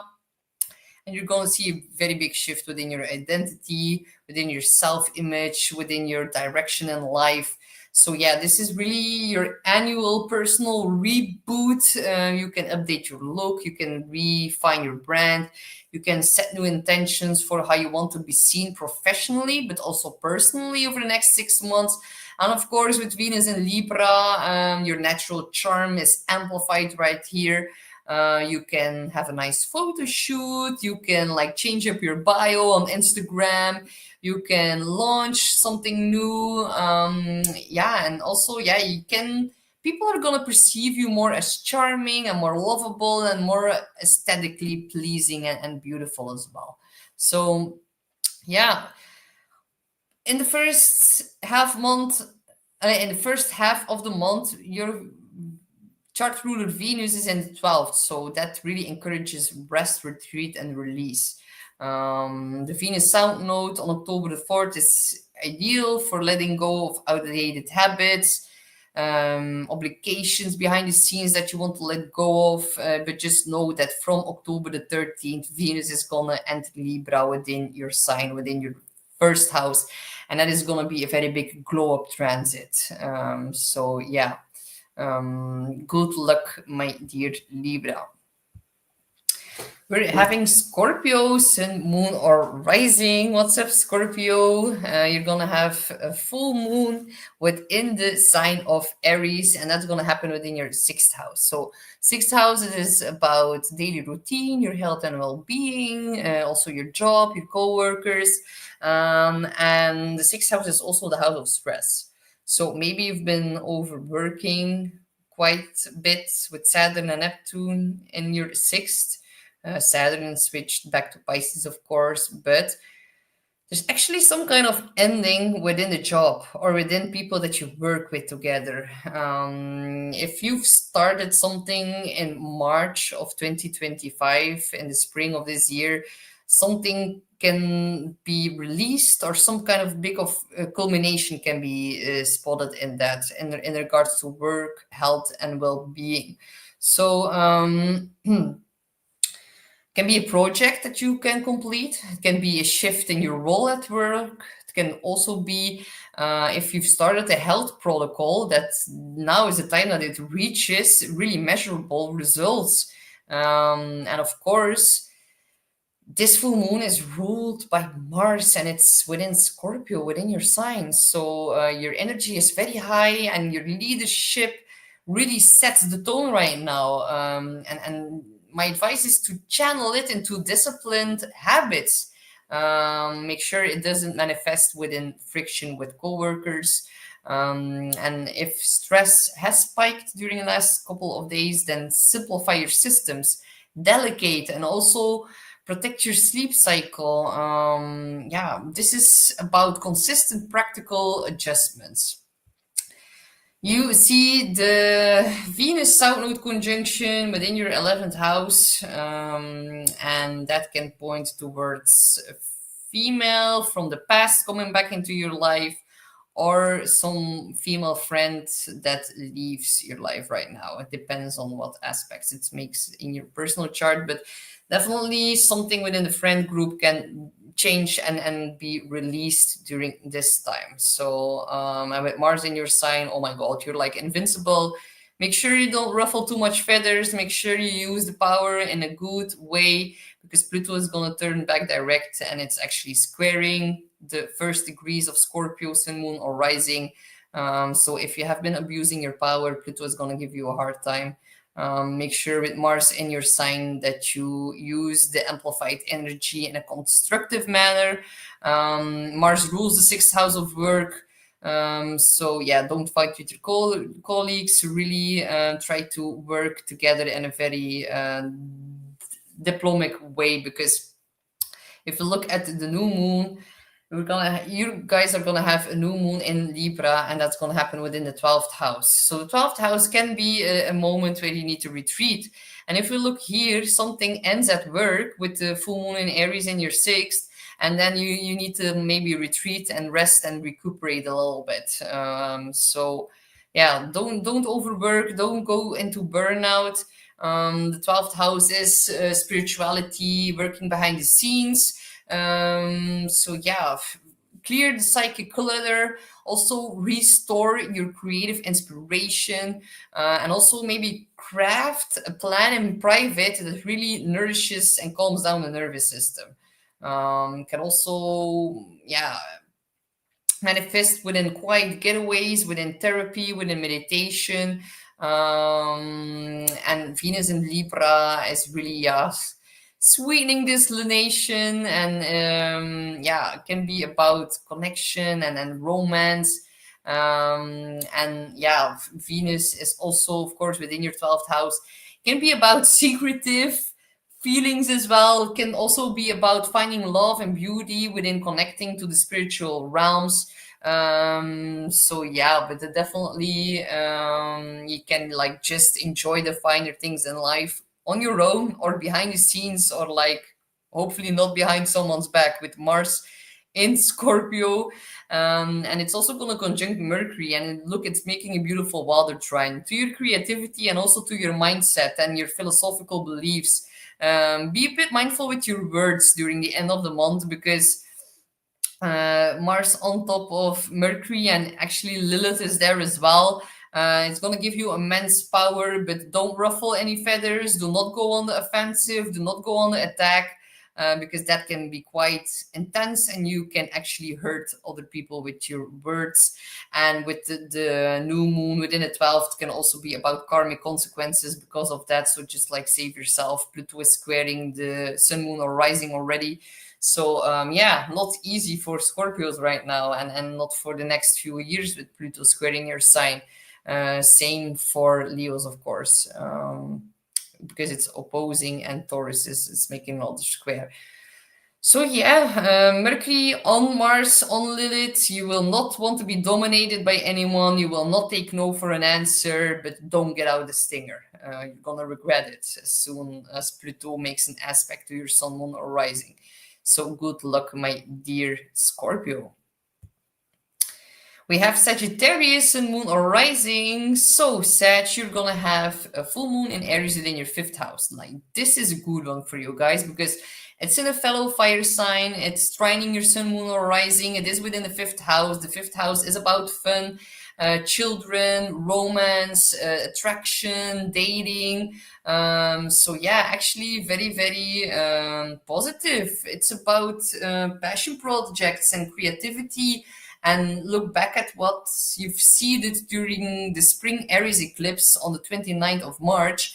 That can now come to some kind of crescendo. So you can launch something creatively, you can reach a milestone with your children, you can even make some bold decision in love. Of course, this full moon is ruled by Mars, and it's within your 12th house. So yeah, keep your impulses in check. Don't go overboard. don't engage in self-sabotaging behavior. Maybe some of you are going to mistake that as fun. The 12th house is not to mess with, definitely not with Scorpio on the 12th house, and then with Mars there as well. Some of you guys are going to have some trouble sleeping. Some of you are going to have some very active nightmares with Mars and Scorpio on the 12th. It is like pushing up unresolved issues from the subconscious. So yeah, keep your impulses in check. You can like celebrate your wins, but don't let like anxiety sabotage a good thing right now. This is like really putting an emphasis on self-expression, and you can become pregnant or some very big milestone within in the life of your child can happen as well. Then we have and you have a South Node conjunct Venus in a 10th house, something in regards to work, career, or within a role, an authoritative role can be let go of right now as well. Some kind of female or females can leave your career right now as well. Or some money that you've made in the past from doing some kind of job can now also return and come back. So if we then look at the new moon will happen in Libra within your 11th house, while Mars and Mercury are on top of each other in your 12th house. So be mindful about secret enemies with this one. That can be, yeah, luckily it's well aspected, and it's a very beautiful water trine. It trines Jupiter in the 8th, Saturn in the 4th, but definitely these are the occult water sign houses. Protect yourself from energetic vampires and black magic and all of that. And maybe you're gonna learn a lesson or two about that. But back to the new moon. The new moon happens in the 11th house of friendships, communities, networks, also your audience. If you do something online, that also belongs to that. So yeah, you can plant a new seed in regards to collaborations. You can launch something new within a group. You can like add on a new membership where you can learn more, or where you meet people that you can collaborate with. You can also see a growth within your audience. And of course, Venus is dignified in Libra. There can be more invitations, more people that want to co-create with you. Or if you enter a new community, your visibility can flow and grow as well. So yeah, who I serve and who I go far with, meditate on that. It's about mutable supportive action. So your chart ruler is of course Jupiter, and it's in your 8th house in Cancer, and it's also expanding your intimacy. And yeah, there are going to be some squares to Jupiter, so that is going to really spotlight some growth edges for you, Sag. So and it's about real intimacy and emotional transparency as well. Maybe you need to budget a little bit more. Maybe a lot of money is coming in, but flying out as fast as well. Maybe some rearranges or redecorations at home are like costing you a lot of money.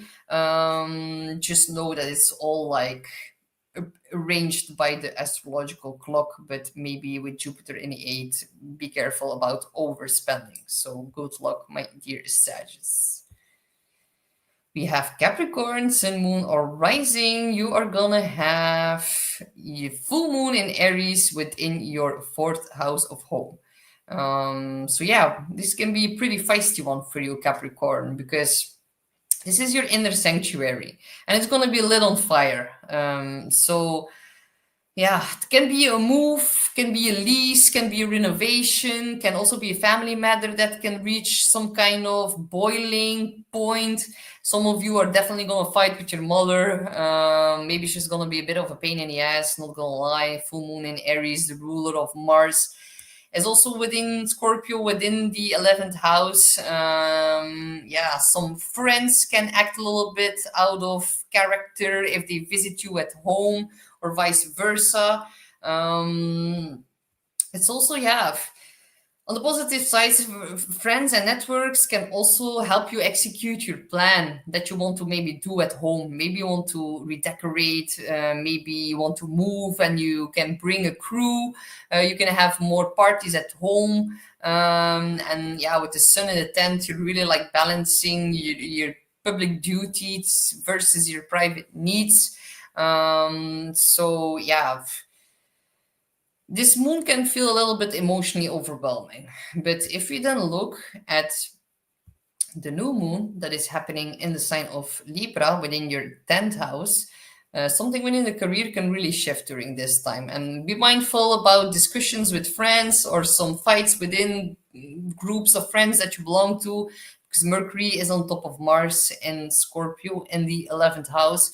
But the full moon, the new moon in the 10th house, it is about taking on some kind of new role within your career. Something can change within your status or your public reputation switches. This is actually your moment to maybe, yeah, launch a new business, pitch an idea to a boss, refresh your public image in some kind of way. You can map out a new career path, very positive new moon because Libra is also in her home sign in Libra, also within the 10th. So yeah, professional relationships can get a glow up or they can help you move along. Your boss can actually help you if you want to have a raise. Maybe now is the time to ask it, because your boss will be in a better mood than you're used to. Um, yeah, and with your public image being refreshed, it can also be simply like just like changing a profile picture on LinkedIn or like handing in a portfolio. Yeah, intentions that you set now around work will really gain a lot of traction by the spring of 2026. The ruling planet is, of course, Saturn for you, and Saturn retrograded back into Pisces in the 3rd house. So, definitely some karmic hiccups with neighbors or siblings can play out during this time. Um, you can meet up with friends for a road trip, and also the 3rd house can also feel like, yeah, it's about communication and speaking and learning and thinking. And some of you are going to feel a little bit blocked in doing that. Maybe some of you need to practice patient listening as well, especially with siblings and neighbors. If you want to travel, there can be some delays. If you want to do a long distance trip, maybe it's not yet your time. Can also be a block. Yeah. Also be careful while driving. Saturn here is really like putting on the brake. Maybe you feel a little bit blocked in traffic as well. And if you feel blocked in traffic, you can like really shout and be a little bit pissed off with the Mercury Mars conjunction in Scorpio, making an aspect towards that. But yeah, use Saturn's discipline to really pace your communication, also to protect your nervous system and build career momentum while staying rooted at your home bases. So,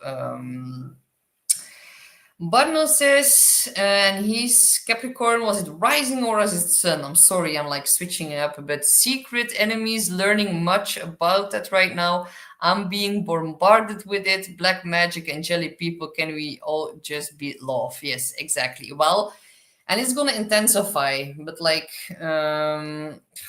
especially with Mars conjunct Mercury conjunct Lilith by the 20th of October, especially when Scorpio season starts and the sun is gonna square Pluto at the same time. That is like all a very big lesson in how to handle energy vampires and by protecting our power and people who are a bit jealous and all of that. It's all going to be a very big theme for the last 10 days of October. But it's like really learning how to protect your energy field, take a lot of salt baths, especially when Neptune retrogrades back into Pisces as well. That is going to be necessary to clear out our aura as well. And Barno, if you need help, I know a guy who can really, yeah, eliminate or delete black magic. I've did it as well a few months ago.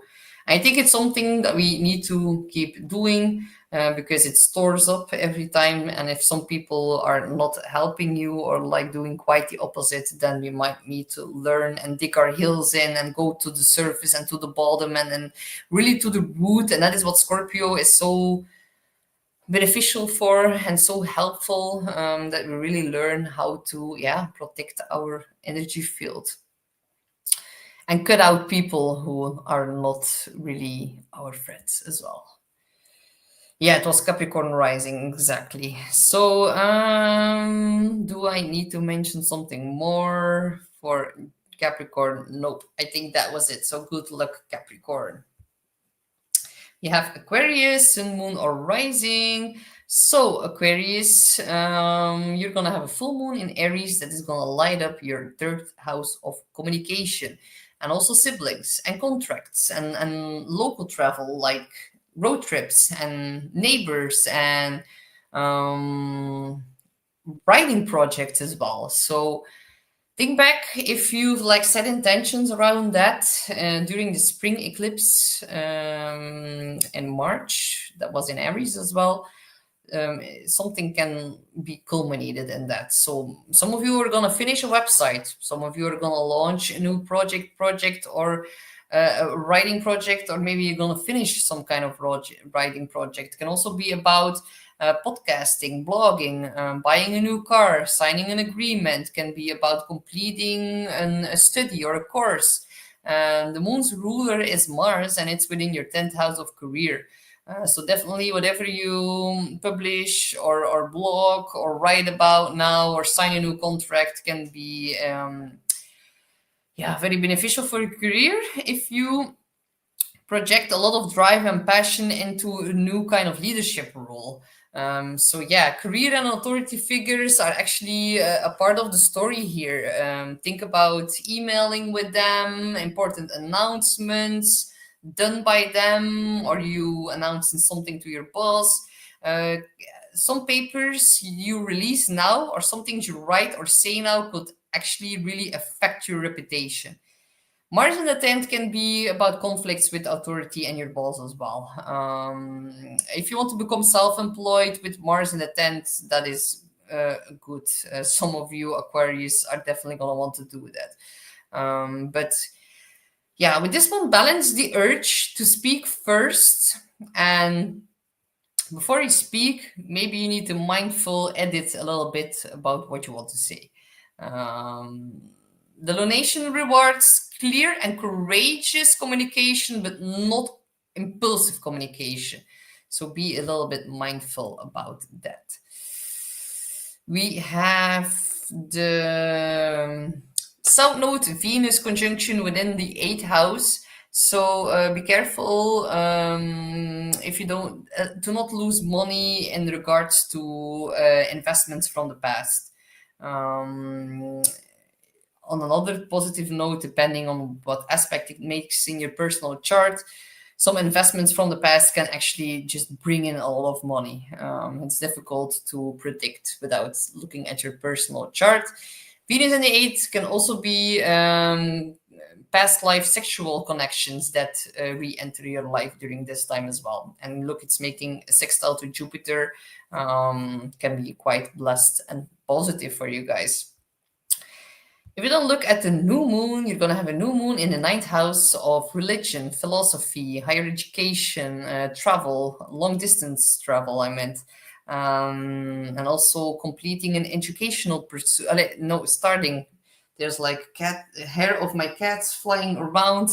I've been like petting my cat. I cannot do that before I do a video because it's poo everywhere right now. Okay, but I'm distracted. So a new moon and the 9th is also about higher education and publishing, and with Venus here in her home sign, this is really like the prime time to plan a new course or book a trip or meet a new mentor or maybe find more harmony in a long distance relationship. You can also fall in love with someone from another cultural background. So the ninth house is also about your belief system. So set some new intentions around expanding your worldview and also aligning beliefs within partnerships. The ninth and Libra can also deal with legal or academic matters. Things that you start now can blossom or find some kind of new beginning within the spring of 2026 as well. So your ruling planet is, of course, Uranus, and it's in Gemini. And be mindful because Mercury, by the end of the month, the 29th of October, Mercury is going to oppose Uranus. And Mercury will be, by then, almost, yeah, in the 11th house. You can have some shocking news about friendships coming forth by the end of the month.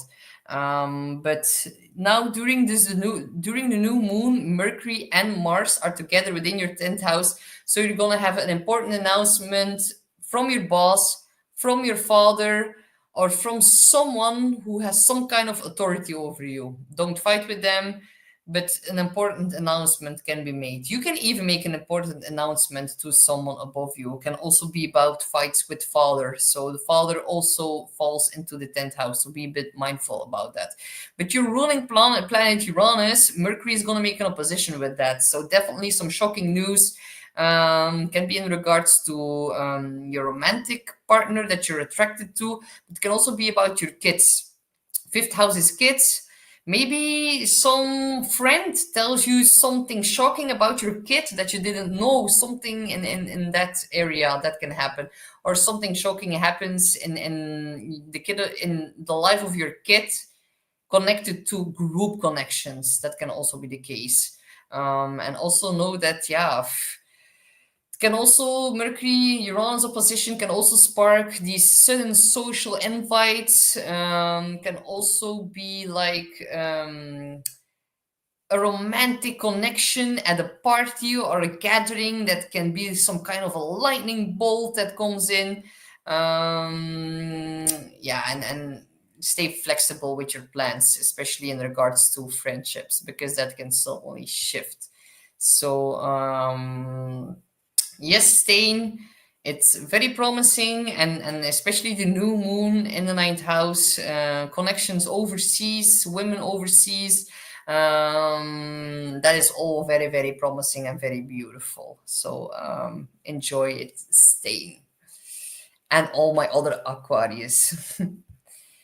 Then we have Pisces, Sun, Moon, or Rising. You're gonna have the full moon in Aries that is gonna shine its light in your second house of money, income, possessions, your confidence, your value system. And it's gonna bring a very big release or culmination to some kind of financial agreement. Maybe your own stream of income ends, maybe you start a new one, maybe self-esteem flows, or like something is being released in that. Some kind of values can be released in order for you to have a better self-esteem. That is like better put. So be a little bit mindful about an unexpected payment that you need to do. So a bill, or maybe you can finalize a major purchase as well. Maybe there can be a very big shift in your money mindset. Because the ruler of this full moon is Mars, and it's within your ninth house of belief system. So the whole story links to money and mindset, and travel and study, and can also be about legal matters, can also be about publishing. But the bottom line here is that you need to claim your worth and act accordingly to it. We see that Saturn is back into your sign. So yeah, that is not easy, but it's the final 3 months for you to go through that. So yeah, Saturn back into Pisces is not easy for anyone, but especially not for you, my Pisces. And then Neptune is going to shift back into Pisces as well. Yeah, during the 22nd, was it, of October, during the new moon. Mars in the ninth here So yeah, before I jump, sometimes my ADD takes over and then I jump back and forth. But Saturn and Neptune back in your house, in your first house. What I wanted to say about that is that it can create a little bit of confusion. You can feel like you run with your head against the wall. You're gonna be met with your own limitations. Can Yeah, it's clearing out a lot of karmic debt. So don't get confused. Just like surrender in the next 3 to 4 months with this energy, and save a little bit extra cash for this full moon. Or maybe you're gonna need to budget a little bit more after that because you're gonna have a purchase that is possible. And then with Mars in the ninth, be a little bit wary about fighting your own belief system. You can feel frustrated by a mentor or a spiritual guru, or if you go travel abroad, there can be some frustration in that as well during this new moon. Maybe if you travel during this time, you might need to spend extra, something that you haven't calculated within the budget while you're traveling.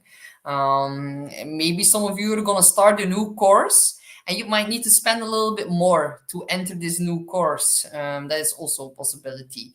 But if we then look at the new moon that is happening, the new moon is going to happen within Libra, within your eighth house. Yes, the eighth house. And yeah, it's like that's going to happen on October the 21st, and that's going to plant a new seed within your eighth house. And the eighth house is about shared resources, debt, taxes, but also deep emotional, sexual, financial, or psychological bonds. Positive news is that maybe you're going to need to spend a little bit more money with the full moon in Aries, but the new moon in Libra, Venus, the chart ruler, Venus is not your chart ruler, I meant Venus, the ruler of Libra, is also within the same sign. So Libra is at home here. So you can really then negotiate fairer terms. You can start therapy, and that can where you can cultivate more self-esteem. You can co-create more with a partner and invest more in finances. So yeah, this is actually going to be a big transformation around money and trust and vulnerability as well. So it's also the perfect time for refining your joint accounts and then setting clear emotional agreements as well. So that's why I wanted to give you some hope, because the full moon in Aries can be a little bit of a bummer in regards to finances, but then look at this. This is gonna make a lot of things up for you. If you invest something during this time for the long term, that can really grow exponentially. So make good use of that. With the square to Jupiter, maybe even buy a lottery ticket, because Jupiter is in Cancer within the fifth and it's squaring this new moon within the eighth. You can definitely win a huge amount of money without having to work for it yourself here with this aspect. But again, be mindful of some discussions with people from a different cultural background than your own, or maybe a different religion than your own. Mercury, Mars are conjunct Scorpio in the ninth, and that can definitely give some frustration in those teams. And then, yeah, your chart ruler is Neptune, of course, very big month for you, Pisces, as Neptune is going to jump back into your sign as well this month. Definitely is going to create and add some confusion for you guys, but it's also going to give you a very big spiritual awakening. So, yeah, boundary work, very important for you this month, my dear Pisces. You can use Neptune's inspiration plus Saturn's structure to create more beauty within finances with the Libra new moon. Keep your budget grounded as well, and also let all the final endings with Neptune back into your sign really fertilize these new beginnings that you're about to see next year, with by the end of February, whenever Saturn and Neptune are gonna leave your sign, and that will be a welcoming relief. But then they're gonna jump into the second, so make sure you save some money by investing during this new moon. This is gonna help you in the future, believe me. So good luck, my dear Pisces. Okay, I'm gonna quickly read the comments. And yes, Arno, I will send you an email. And thank you, Emily, and also Hannah. Thank you so much. And hi, Claudia. Blessings to all of you guys. So thank you all so much for joining. And yeah, October is going to be a pretty interesting month, especially whenever Scorpio season is going to start. That can be quite intense with the Mars Mercury Lilith conjunction that we're about to see. So yeah, make sure your words don't cut through someone's heart. And if you want to confront people, maybe think twice before you speak, especially with the Aries full moon and Mars the ruler in Scorpio. These are intense times, and it's not because eclipse season is over that it's now all gonna be fairy tales and butterflies and unicorns for October. That is not the case. But still, there is a very beautiful water trine happening. So we all need to really dig our heels into our creative abilities, maybe enhance some new skills, and really go to the bottom of what motivates ourselves. With Mars and Scorpio, very powerful time to really, make contact and really tune into the overwhelming deep emotions and deep desires that we feel, and really use them to our advantage to be able to grow instead of like burning our bridges, because this is really beautiful, deep, intense energy that we can really, really use to our benefit. But not everyone is going to be able to make the most of it. So thank you guys all so much for joining. I will see you back very, very soon for the full moon in Aries video. I think I'm going to do that on Sunday. So thank you all so much for being here. Don't forget to like and share and subscribe, and I will see you back soon. Bye bye.